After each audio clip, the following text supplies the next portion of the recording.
And so then the next one is parts has several businesses within a business. Yes.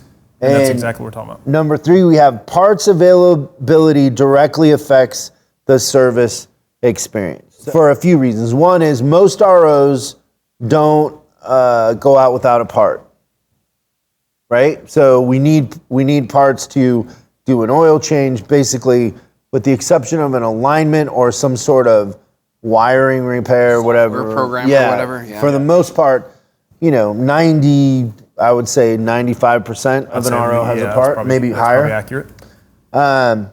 And then the availability of the part. So the parts manager being good at their job and having a high fill rate, the availability has a tremendous effect on the production or the productivity in the shop, so the technician's efficiency, that then leads to the customer's satisfaction in the sense that we can turn it around and the customer has their vehicle back. Also, if we don't have the part, then maybe a customer's in a rental car for a long time.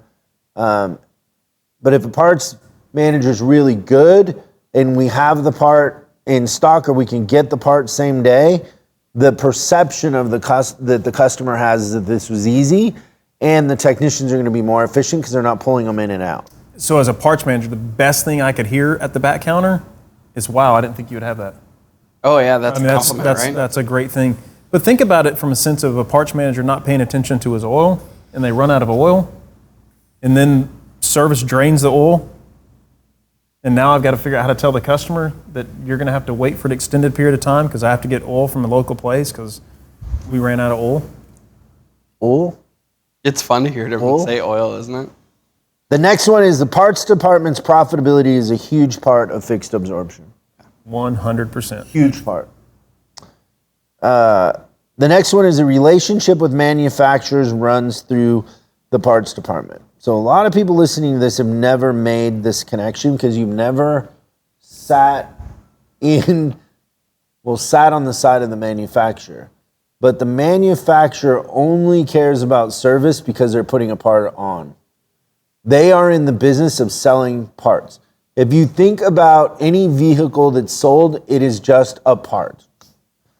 And then they make more money selling the part individually than they do having it assembled as a car or a truck. Right? There's the old Henry Ford poster where the Model A, you could buy it for $350, but to build it in the service department was like $7,500 or something. Which is more than 100 times, right? Yeah. Well, maybe not 100 times, but it's a lot. And so they would rather sell a part than anything else. So the parts manager affects the relationship with the factory more than anything else. If I was a GM or an owner, I would look at that in the sense of, we already talked about it, going direct to the customer from the manufacturer, but they're still going to want to sell the parts because they're not going to operate service centers. Yeah. And the best parts managers are on every program for the factory. They're taking the factory guy to lunch. They are engaged.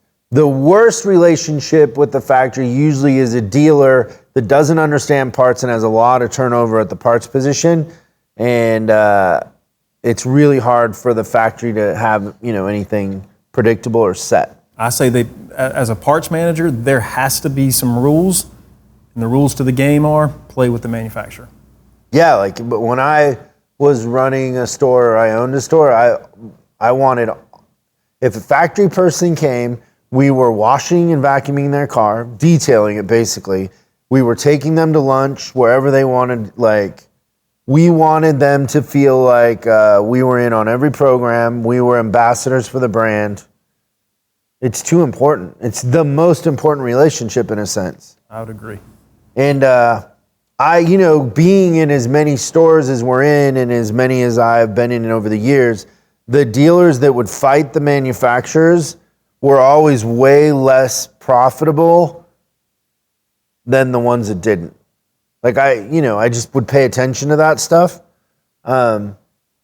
There's been a couple times where I've had clients that stood up to manufacturers when things weren't right. I wouldn't include those in that. I'm just saying, like, ones that mismanage the relationship, you gotta have boundaries, and sometimes the manufacturer oversteps in a warranty audit or whatever, with the way they're doing things, because there are bad people at manufacturers. But I'm saying just in general, their general approach. Thanks so much for watching this clip of Service Driving Revolution. We're uploading new stuff every day, so make sure you subscribe and click the bell icon so you don't miss out.